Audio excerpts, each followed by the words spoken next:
One is known by the company one keeps. आप कैसा behaviour आपका प्रिटेंड होता है दूसरों के सामने, अच्छा है या बुरा है, वो आपके कंपनी से यानी आपके दोस्तों से या फिर आपके आसपास जो लोग से आप उठते बैठते हैं उनसे आपका बिहेवियर का जजमेंट किया जाता है, आपका नेचर का जजमेंट किया जा सकता है। So very good morning one and all. For grade 4 students, we are supposed to start the new chapter number 3. Now take out your textbooks, page number 17. We'll begin with the tale of two birds. Two birds की कहानियाँ. Okay. So it is based on the same story only. As I told you with the wise words, कि आपकी company आपके nature के बारे में judgement की जा सकती है। I want you to keep your fingers on the particular line and will be explaining the entire chapter after finishing the paragraph. Okay, so if possible repeat after me as well. If one works in a coal mine, however careful he or she may be, some blackness of a coal will certainly dirty his or her clothes and appearance. At the same time, if one works in a jewelry shop, there would be no blackness to affect one's appearance. Same in the case with the company one stays in. If you choose bad company, however you try to refrain from becoming bad, you are sure to pick up some bad habits. At the same time, if you stay with good people, you will certainly pick up their good habits. So what does it mean, my dear children? Coal mine, what is coal mine? कोयला। अगर आपने कभी pictures में या फिर किसी stories में ऐसे पढ़ा हो, ब्लैक कलर का कोयला होता है, कोल होता है, वो कोल माइन से निकलता है, यानी कि एक डीप खड्डा जिसको हम नॉर्मल हिंदी में कह सकते हैं, खड्डे से वो निकलता है, नेचुरल प्रोसेस होता है वो। वहाँ के जो काम करने वाले लोग होते हैं, तो आप सोच सकते हैं कि काली चीज़ के ऊपर अगर हम काम करेंगे तो अपने कपड़े भी काले होंगे। Okay, similarly with the jewellery shop, कोई भी एक अच्छा कॉस्मेटिक, कोई ज्वेलरी, कोई ऐसी दुकान होती है गोल्ड स्मिथ की, तो वहाँ पे जो काम करने वाले लोग होते हैं, तो क्या आपको लगता है उनके कपड़े काले हो सकते हैं? तो यही अपीयर करता है आपके बिहेवियर के बारे में, आपके कंपनी के बारे में। अगर आपकी company, that is company in sense कि आपकी फ्रेंडशिप अगर गलत लोगों से हो जाए, गंदे बच्चों से, गंदे लोगों से, बिहेवियर जिसका बहुत डर्टी होता है, आई मीन बोलने में जिसको मैनर्स नहीं होते हैं, ओके, बार बार किसी भी बात पे वो लोग अब्यूज़ करते हैं, गालियाँ निकालते हैं, इंसल्ट करते हैं, बड़ों की इज्जत करना नहीं जानते, तो ऐसे लोगों की संगत में अगर आप आओगे तो आपको लगेगा कि अगर आप उस चीज़ों को एडॉप्ट नहीं भी करते हैं ना, लेकिन किसी को देखने के लिए अगर कोई थर्ड पर्सन आपको जजमेंट में ले रहा है ना, तो उनको भी ऐसे लगेगा कि यस, ये लड़का और ये लड़की भी वैसे ही होंगे जैसे कि बाकी बच्चे हैं। तो इन चीज़ों के लिए अगर आप अवॉइड भी करते हो ना कि मैं बुरा नहीं बनना चाहता हूँ या बुरा नहीं बनना चाहती हूँ, तो भी आपके जो फ्रेंड्स हैं उनको देख के ये जजमेंट सब लगाते हैं। तो ये इस चीज़ों को कैसे अवॉइड किया जा सकता है? आप कितनी भी कोशिश करें, बुरे लोगों के संगत में आपकी कोई ना कोई बुरी चीज़ उनके साथ आ जाती है, तो आपको अच्छे लोगों का संगत करना चाहिए, अच्छे लोगों के साथ उठना बैठना चाहिए। आपके फ्रेंड्स कैसे हैं वो आपके पेरेंट्स तक आपकी बात ज़रूर जानी चाहिए। आपके पेरेंट्स को पता होना चाहिए आपके फ्रेंड्स कैसे हैं। वो अच्छे हैं तो पेरेंट्स उनको अलाउ करें, अगर उनको लगता है कि इनके बिहेवियर में कुछ नेगेटिविटी है, कुछ गलत है, तो उनके साथ उनसे दूर रहना सिखाना चाहिए। Okay, so the story is based on the same topic only, the tale of two birds. Once there lived a bird couple with their two newborn babies in the forest. They had a cozy nest in a tall shady tree. The mother bird took great care of her babies day and night. ऐसे ही couple bird लेते थे, okay, अपने babies के साथ। बहुत shady सा tree था, बहुत बड़ा, वहाँ पे उन्होंने अपना घोंसला बना रखा था, nest. They built a nest. Every day the parent bird used to go out in search of food early in the morning and bring it to feed their babies. The mother bird was very caring. तो हर सुबह अभी वो जो birds होते हैं, baby birds होते हैं, उनको फ्लाई करना नहीं आता है, तो उनके लिए जो मदर बर्ड है वो खाना लेने जाती थी। अब आपके जब आप छोटे बेबीज़ थे तो आपकी मॉम आपके लिए कितना अलग से केयर करती थी, शायद आपको याद भी नहीं होता है। लेकिन अगर आप छोटे बेबीज़ को देखेंगे तो उनको बैक टू बैक उनके खाने का, पीने का, उन सब का ध्यान रखना मम्मा का फ़र्ज़ होता है। तो वो किस वे से उनका ध्यान रखती हैं, ऐसे ही बर्ड्स भी अपने बेबीज़ का ध्यान रखते हैं। One day she said, "Baby birds, we are going to bring food for you. Be good kids and take rest in the nest. Don't go out. Keep hiding in the nest till we come back." And saying so, the parents' bird flew away to bring food. अब उनको instructions दी जाती थी कि अगर आप उनमें ऐसे behaviour रखेंगे कि हाँ गुड बेबीज़ बन के रहेंगे, अपने नेस्ट में ही रहेंगे क्योंकि मुझे खाना लेने जाना है, इसलिए आपको अपना ध्यान रखना है और नेस्ट से बाहर नहीं जाना है। बिकॉज़ उनको फ्लाई करना नहीं आता था, इसलिए उनके लिए रिस्क हो जाता है कि कोई भी हंटर्स भी आ सकते हैं या फिर कोई अलग सा दूसरा बड़ा बर्ड आ सकता है और इनको मार सकता है। तो उनको इंस्ट्रक्शंस दी जाती थी। The baby birds were tired of staying all time in the nest. One of the babies said to the other, "Hey brother, let us sit on the edge of the nest and look at the outside world." The other one thought it to be a nice proposal and nodded his head in agreement. So ऐसे ही हुआ। अगर वो लोग बैठे बैठे अंदर nest में bore हो चुके थे तो उनमें से एक बर्ड ने कहा कि ब्रदर चलो हम बाहर की तरफ बैठेंगे, नेस्ट से थोड़ा सा बाहर की तरफ, एज यानी एक कॉर्नर पे, कि हम बाहर की दुनिया भी देखेंगे।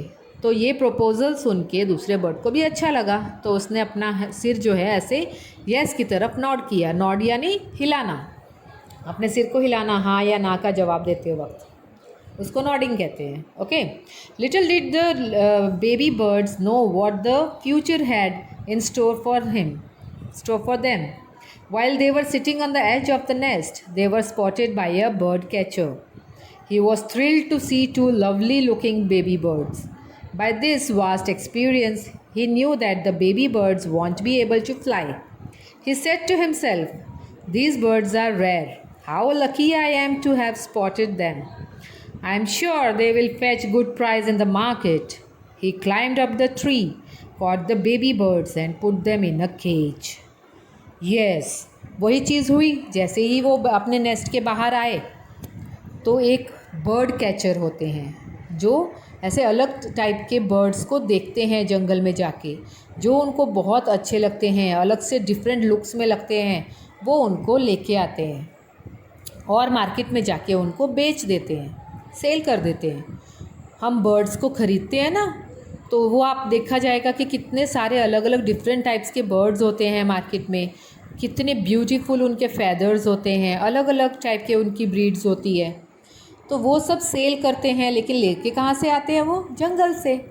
तो उनको पता था कि वो जो बर्ड कैचर को इतना नॉलेज था कि छोटा बेबीज़ जो होते हैं वो फ्लाई नहीं कर सकते हैं, इसीलिए मैं इनको इजीली कैच कर लूँगा, कैच करके मैं मार्केट में इसको सेल कर दूँगा तो मुझे बहुत पैसे मिलेंगे।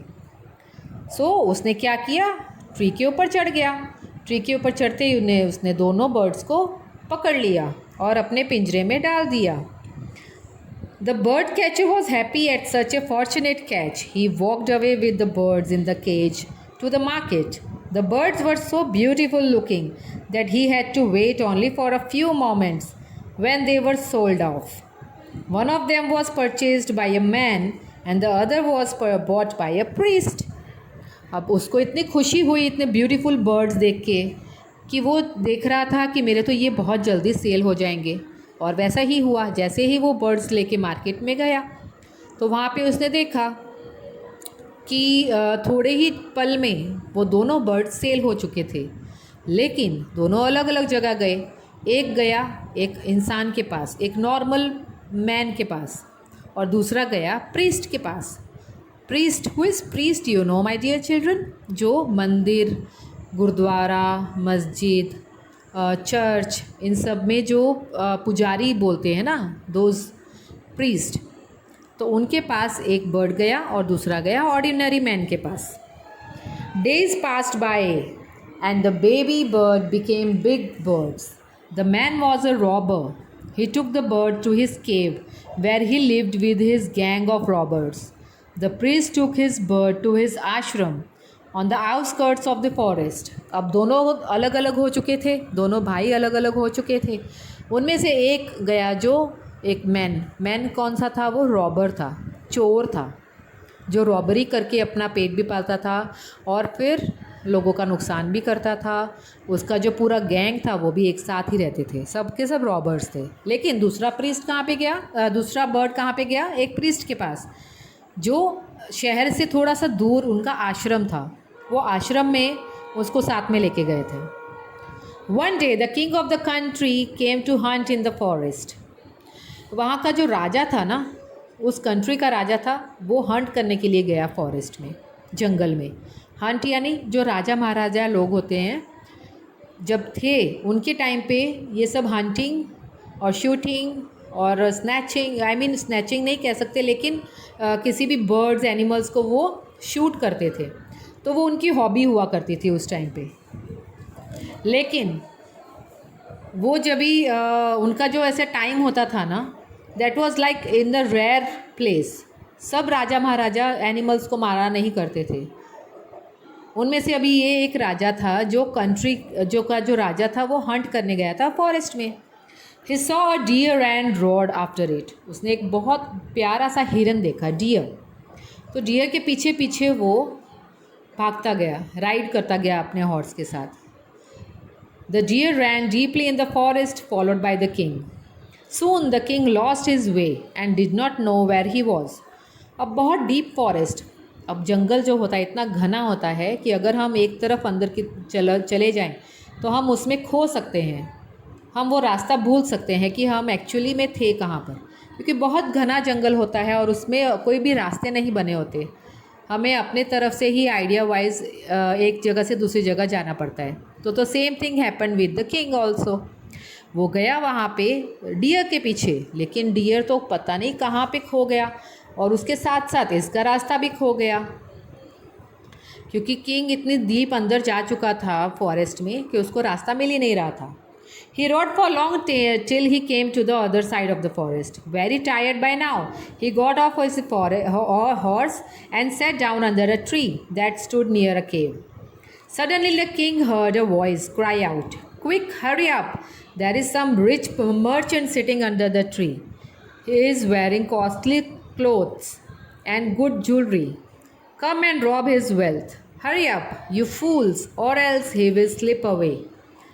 The king was amazed. He tried to find out where the voice was coming from. He looked up and saw a beautiful bird on the tree under which he was sitting.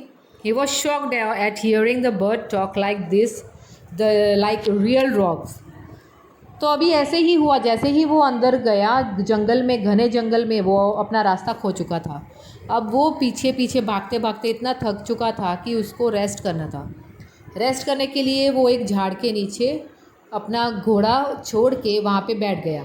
और जैसे ही वहाँ पे rest करने के लिए बैठा, वहाँ से उसको आवाज़ें आई कि यहाँ पे बहुत बड़ा एक मर्चेंट, एक लग रहा है कि इंसान, बहुत बड़ा एक ऐसे व्यापारी है जो झाड़ के नीचे बैठा है. और वो इतना खूबसूरत ड्रेसेस पहन रखे हैं, उसके पास बहुत सारी ज्वेलरी. अब पुराने ज़माने में ना राजा महाराजा जब जाते थे तो सोना चांदी हीरे ये सब पहन के निकलते थे. उनके पास जितनी भी ज्वेलरीज, उनके पास तो बहुत ह्यूज क्वांटिटी में ज्वेलरीज होती थी. तो वो ऐसे कभी कभी कुछ ना कुछ वो पहन के निकलते थे. तो ये देख के वहाँ से कुछ आवाज़ें उसको सुनाई दी कि इसके पास बहुत अच्छे कपड़े हैं, ज्वेलरी है, तो जल्दी से इसको लूट लो. और उसने फिर इसी वजह से आवाज़ मारी कि जल्दी करो, नहीं तो ये चला जाएगा यहाँ से. तो यही चीज़ें, यही आवाज़ किंग के कानों में पड़ी. किंग ने सोचा इतनी खतरनाक आवाज़ कहाँ से आ रही है. उसने जब ऊपर झांका ट्री के ऊपर तो वहाँ पे एक ब्यूटीफुल बर्ड बैठा हुआ था और उसको बड़ी हैरानी हुई कि ये बर्ड ऐसे क्यों बोल रहा है, कि जैसे वो खुद ही चोर होता है. ही हर्ड फेंट noises coming from the cave near the tree. वहाँ पे एक गुफा थी आसपास, वहाँ से भी आवाज़ें आने लग गई थी उसको. He got suspicious and immediately got onto his horse and rode away as fast as he could. Since he was separated from his soldier in pursuing the deer, he could not nothing alone. could not do nothing alone. He thought it wise to move away from the place immediately. Soon the king came to a clearing which looked like an ashram. It was in the fact a rishi's ashram. The king, tired as he was, tied his horse to a tree. तो अभी कैसे किया? जैसे ही उसने ये सारी आवाज़ें सुनी, उसने फटाफट से अपना जो हॉर्स को रेडी किया और ख़ुद भी हॉर्स पे बैठ के जल्दी से भाग गया और ये सोचने में पड़ गया कि डियर के पीछे जाने से अच्छा है मैं अपनी जान बचाऊं। इसलिए वो वहाँ से निकला और एक दूर जंगल के से बाहर की तरफ आया। वहाँ पे उसने देखा तो एक आश्रम था जहाँ पे ऋषि मुनि रहते हैं। वहाँ पे फॉलोअर्स होते हैं उनके, जिन्होंने उनकी कथा सुननी होती है, उनके भजन सुनने होते हैं। तो जहाँ पे वो रह रहे थे वहाँ उस तरफ वो पहुँच गया। And sat under its shade. The cool shade of the tree and calm surroundings made him feel relaxed. He sat down, closed his eyes and was thinking about ill-spoken bird on the tree near the cave. अब वो इतना थक चुका था कि वहाँ जाके उसने एक शेड की तरफ, ट्री की तरफ बैठ गया और उसने बारे में सोचने लग गया कि वो बर्ड ऐसे क्यों बोल रहा था। Suddenly the king heard a gentle voice announce, "Welcome to the ashram, sir. Please go inside and rest. The rishi will soon be coming back. He has gone to fetch some fruits from the garden. There is some cold water in the pot. Please make yourself comfortable." अब वहीं से उसको एक और आवाज़ आई tree के ऊपर से कि आप यहाँ आश्रम में हैं, आपका वेलकम किया जाता है। आप बहुत थक चुके हैं, आप आराम कर सकते हैं, अपने आप को कंफर्टेबल फील कर सकते हैं। वहाँ सामने पानी का एक घड़ा रखा हुआ है, वो आप पी सकते हैं। आश्रम के जो ऋषि हैं वो अभी बाहर गए हैं और कुछ फ्रूट्स लेके आएंगे, तब तक आप यहाँ पे रेस्ट कीजिए। ऐसे उसको आवाज़ आई। The king looked up and saw the beautiful bird sitting on a branch of the tree. He was amazed. He said to himself aloud, "How can this be possible? This bird looks just like the another ill-spoken bird outside the cave. Am I dreaming? What has happened to me?" अब ऐसे ही जैसे उसने ऊपर की तरफ देखा तो उसने देखा कि झाड़ पे एक और बर्ड था, लेकिन वो बर्ड बिल्कुल वही बर्ड था जैसे उसको जंगल में मिला था। और वो इतना हैरान हुआ कि ये आवाज़ें ये बर्ड निकाल रहा है, लेकिन ये तो बिल्कुल उसी की तरह लग रहा है जो मुझे जंगल में चोरी करने के लिए मुझे आवाज़ें मार रहा था। तो क्या मैं सपना देख रहा हूँ? ऐसे कैसे हो सकता है? और ये सब क्या हो रहा है मेरे साथ? ऐसे वो अपने मन ही मन में सोच रहा था। "You are not dreaming and nothing has happened to you, sir," said the polite bird. "You are absolutely right. The other bird like me is my brother, but he has made friends with the robbers. He now talks as they do. He doesn't talk to me anymore." Just then the rishis entered the ashram.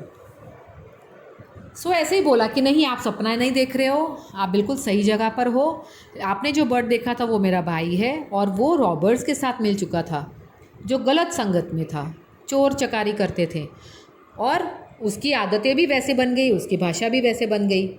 जैसे ही वो अपनी बातें उसके साथ कर रहा था, इतने में ऋषि वहाँ पर एंटर किए आश्रम में। "Welcome, sir," said the rishi to the king. "Please come inside and make yourself at home. You look tired. Rest for a while, then you can share my food." ऐसे ही जब ऋषि ने इनको देखा राजा को और उन्होंने जजमेंट लगाया कि ये ऑलरेडी बहुत थक चुके हैं, तो उन्होंने बोला आप अंदर की तरफ आइए, रेस्ट कीजिए और बाद में हमारे साथ खाना शेयर कीजिए।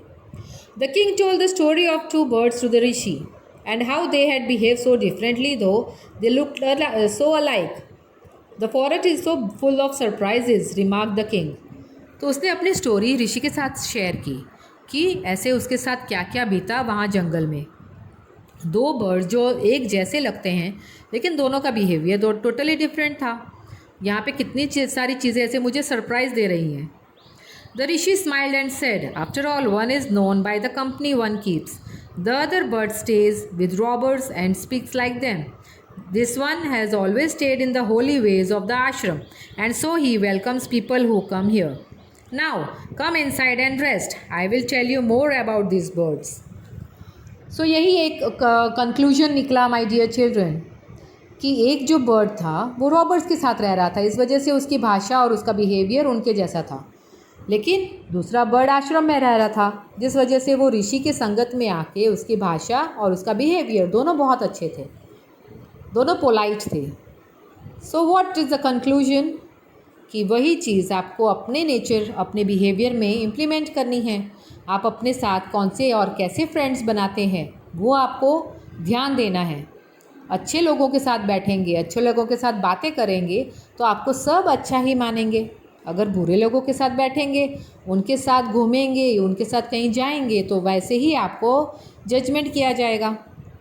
Okay, so be yourself, be good people, be good human being, okay, and take care of yourself. Bye bye.